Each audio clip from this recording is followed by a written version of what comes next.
जय हिंद दोस्तों, स्वागत है एक बार फिर से आपके अपने YouTube चैनल मैथ एजुकेशन में।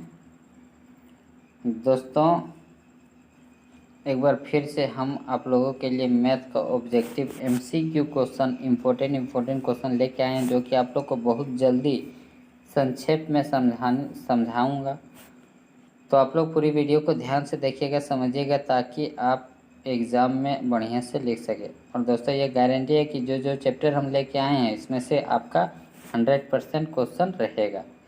तो चलिए ये देख लेते हैं क्वेश्चन को। लेकिन उससे पहले अगर आप इस चैनल में नए हैं तो चैनल को सब्सक्राइब करके बेल आइकन नोटिफिकेशन को ऑन रखिएगा, ताकि मेरा हर वीडियो का नोटिफिकेशन आप तक पहुंचती रहे और आप अच्छे से पढ़ाई करते रहें। तो चलिए आइए क्वेश्चन को स्टार्ट करते हैं। देखिए, पहला क्वेश्चन है सभी वृत्त क्या होते हैं। तो दोस्तों, सभी वृत्त जो होता है वो समरूप होता है। आप याद रखिएगा, सभी वृत्त और सभी वर्ग दोनों समरूप होते हैं। देखिए क्वेश्चन नंबर 2 है कि सभी वर्ग क्या होते हैं। तो सभी वर्ग भी समरूप होते हैं। क्वेश्चन नंबर 3 है दो समान कोणिक त्रिभुजों की संगत भुजाओं का अनुपात सदैव समान रहता है, तो यह कथन किसका है। तो दोस्तों, यह कथन थेल्स पर देख लीजिएगा, कहीं मिलेगा नहीं कोई बुक में, इसलिए आपका ये इम्पोर्टेंट है। अगर आ गया तो याद रखिएगा कि दो समान कोणिक त्रिभुजों की संगत भुजाओं का अनुपात सदैव समान रहता है, तो यह कथन थेल्स का है। दूसरा है दो समरूप त्रिभुजों के क्षेत्रफलों में 16:81 का अनुपात है। इन त्रिभुजों की संगत भुजाओं का अनुपात निकालना। दोस्तों, यहाँ पर दो समरूप त्रिभुजों का क्षेत्रफलों का अनुपात दिया हुआ है। कितना दिया हुआ है? 16:81। चलिए हम इसको बना के बताते हैं। तो दोस्तों, यहाँ पर क्या दिया हुआ है कि दो समरूप त्रिभुज का जो क्षेत्रफल है उसका क्षेत्रफल का अनुपात दिया हुआ है। मान के चलिए यहाँ दो समरूप त्रिभुज सबसे पहले हम बना लेते हैं। ए बी सी, एक और त्रिभुज लिखते हैं डी ई और एफ। ये दोनों क्या समरूप त्रिभुज है, ठीक है। इसकी संगत भुजा मान के चलिए BC का क्या है ई एफ। अब इसका क्षेत्रफल जो है, इसका क्षेत्रफल का अनुपात जो है, क्षेत्रफल का अनुपात इसके संगत भुजा के अनुपात के वर्ग के बराबर होता है। तो BC स्क्वायर बटा EF स्क्वायर बराबर इसका क्षेत्रफल का अनुपात कितना है, यानी कि 16/81। ठीक है। अब बताइए, दोनों का स्क्वायर हटाएंगे तो उधर क्या लगेगा? रूट लगेगा, यानी कि BC/EF बराबर √16/81। ठीक है। अब 16 का वर्गमूल हो जाएगा 4 और 81 का 9। अब अनुपात में हम लिखेंगे तो कितना हो जाएगा? 4:9। ये हो गया आपका आंसर।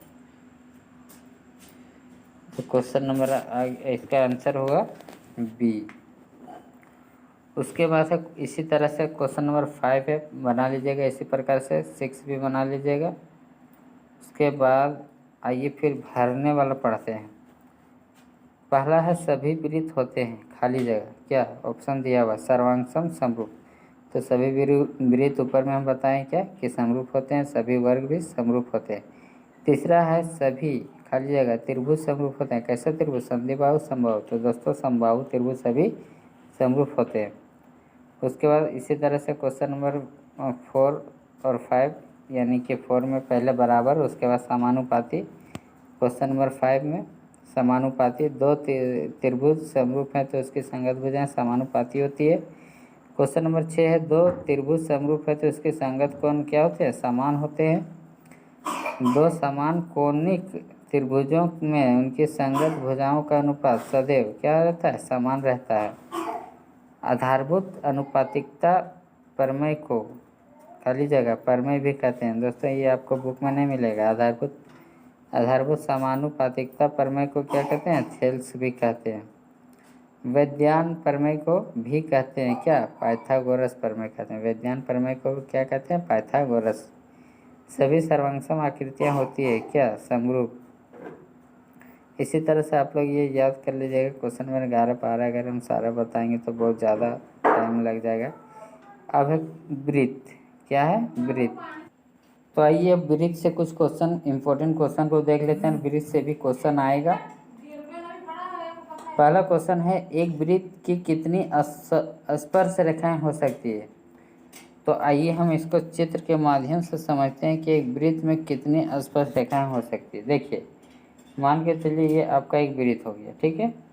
अब इसमें से स्पर्श रेखा किसको कहते हैं, ऐसे जो स्पर्श करते हुए क्रॉस करता है, ऐसे।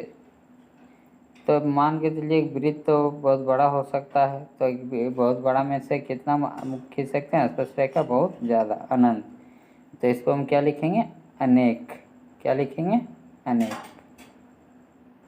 इसका आंसर होगा अनेक या अनंत। दूसरा है, एक वृत्त की कितनी समांतर स्पर्श रेखाएं हो सकती है। तो चलिए ये दूसरा भी देख लेते हैं कि एक वृत्त की कितनी समांतर स्पर्श रेखा हो सकती है। मान के चलिए एक वृत्त है और समांतर खींचना है स्पर्श, तो मान के चलिए स्पर्श रेखा ऐसे खींच देंगे, एक स्पर्श रेखा ऐसे खींच दिए, एक ऐसे खींच, स्पर्श होना चाहिए समांतर, तो तभी तो समांतर होगा ना। तो 2 होगा, कितना होगा, 2, यानी कि इसका भी बी।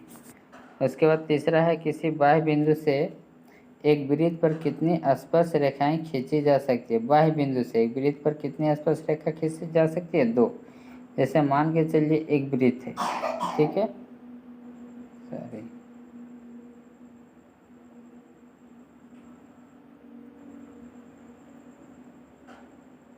मान के चलिए कि एक वृत्त है, ठीक है। अब कोई भी बाहरी बिंदु ले लेते हैं, यहाँ पर एक बिंदु ले लेते हैं यहाँ। अब यहाँ से खींचेंगे 2 स्पर्श रेखा, तो कितना खिंचाएगा, 2 ही खिंचाएगा। तो इसका आंसर कितना होगा, 2। क्वेश्चन नंबर 4 है, 5 सेंटीमीटर त्रिज्या वाले एक वृत्त के बिंदु P पर स्पर्श रेखा PQ O केंद्र से जाने वाली एक रेखा से बिंदु Q पर इस प्रकार मिलती है कि OQ बराबर 12 सेंटीमीटर। तो PQ की लंबाई निकालना है। चलिए आइए इसको देख लेते हैं। जैसे 5 सेंटीमीटर त्रिज्या का एक वृत्त है, मान के चलिए ये कि 5 सेंटीमीटर त्रिज्या का आपका क्या हो गया, एक वृत्त हो गया, ठीक है। अब यहाँ से क्या दिया हुआ कि ये त्रिज्या दिया हुआ 5 सेंटीमीटर, ये है आपका 5 सेंटीमीटर, ठीक है। उसके बाद क्या दिया हुआ, ये हो गया आपका केंद्र O, ठीक है। बिंदु P से स्पर्श रेखा PQ। अब एक बिंदु लेते हैं P, और ये P से स्पर्श रेखा PQ, ये P हुआ, ठीक है। ये स्पर्श रेखा यह Q, ये क्या है, Q। PQ केंद्र O से जाने वाली, PQ जो है केंद्र O से जाने वाली OQ की लंबाई दिया हुआ है कितना, 12 सेंटीमीटर, ठीक है। तो PQ की लंबाई ये आपको निकालना है, ठीक है। तो ये क्या हो जाएगा, ये लंब हो जाएगा 90 डिग्री। तो PQ स्क्वायर बराबर कर्ण स्क्वायर माइनस लंब स्क्वायर। तो कितना हो जाएगा, 12 का स्क्वायर माइनस 5 का स्क्वायर। अब 12 गुना 12 144 माइनस 5 बचे 25, घटाएंगे तो कितना हो जाएगा, 119। अब इधर स्क्वायर हटाएंगे, PQ का स्क्वायर हटाएंगे तो PQ बराबर √119। तो आपका आंसर क्या हो जाएगा, डी। चलिए अब आगे देखते हैं क्वेश्चन नंबर 6, जो कि आपको याद कर लेना है, ऑप्शन वाला है। यदि एक बिंदु P से O केंद्र वाले किसी वृत्त पर PA-PB स्पर्श रेखा 80 डिग्री कोण पर झुकी हो, तो POQ बराबर होगा कितना, 50 डिग्री का। ये निकालना पड़ेगा, आप निकाल लीजिएगा उसी तरह से जिस तरह से अभी बताएं। क्वेश्चन नंबर 7 भी देख लीजिएगा। अब आइए क्वेश्चन नंबर 8, जो कि याद करने जैसा है। निम्न में वृत्त पर एक रेखा युग्म समांतर नहीं हो सकती, 2 व्यास। निम्न में वृत्त पर 2 व्यास रेखा जोड़ा जो होता है वो समांतर नहीं होता। क्यों, क्योंकि मान के चलिए हम 2 व्यास अगर वृत्त में खींचते हैं, ये एक आपका क्या हो गया, वृत्त हो गया, ठीक है। तो व्यास किसको कहते हैं? ये जो केंद्र से होकर गुजरता है। तो दो व्यास जो होगा वो क्या होगा? समांतर नहीं होगा, ये क्रॉस कर जाएगा। ठीक। उसके बाद क्वेश्चन नंबर 9 है, वृत्त पर स्थित किसी बिंदु से वृत्त पर कितनी स्पर्श रेखाएं खींची जा सकती है? तो वृत्त पर स्थित किसी बिंदु से वृत्त पर कोई बिंदु ले लेते हैं, वहाँ से स्पर्श रेखा खींचेंगे तो कितना होगा? एक। क्वेश्चन नंबर 10 है, वृत्त के किसी बिंदु पर खींची गई स्पर्श रेखा उस बिंदु से जाने वाली त्रिज्या के साथ बीच का कोण कितना होता है? 90 डिग्री का होता है। वृत्त के अंदर एक दिए हुए बिंदु से वृत्त पर कितनी स्पर्श रेखाएं खींची जा सकती है? 0। क्वेश्चन नंबर 12 है, वृत्त की सबसे बड़ी जीवा क्या कहलाती है? व्यास। वृत्त की सबसे बड़ी जीवा क्या कहलाती है? व्यास। उसके बाद ये भरने वाला दोस्तों आप याद कर लीजिएगा हर हाल में। किसी वृत्त की स्पर्श रेखा उसे कितने बिंदु पर प्रतिच्छेद करती है? वृत्त की स्पर्श रेखा उसे एक बिंदु पर प्रतिच्छेद करती है। ठीक है।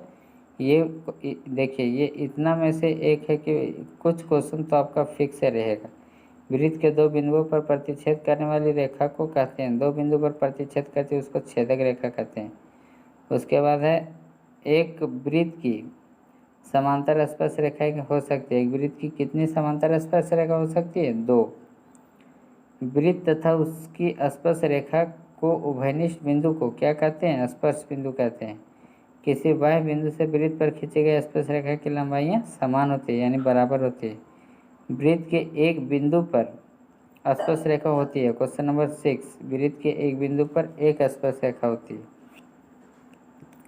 क्वेश्चन नंबर 7, एक वृत्त की खाली जगह स्पर्श रेखाएं हो सकती है अनंत। एक वृत्त की अनंत स्पर्श रेखाएं हो सकती है। तो थैंक यू दोस्तों, पूरा वीडियो देखने के लिए धन्यवाद। फिर मिलते हैं आगे नेक्स्ट वीडियो में, तब तक के लिए बाय, जय हिंद। चैनल को सब्सक्राइब करके जाइएगा।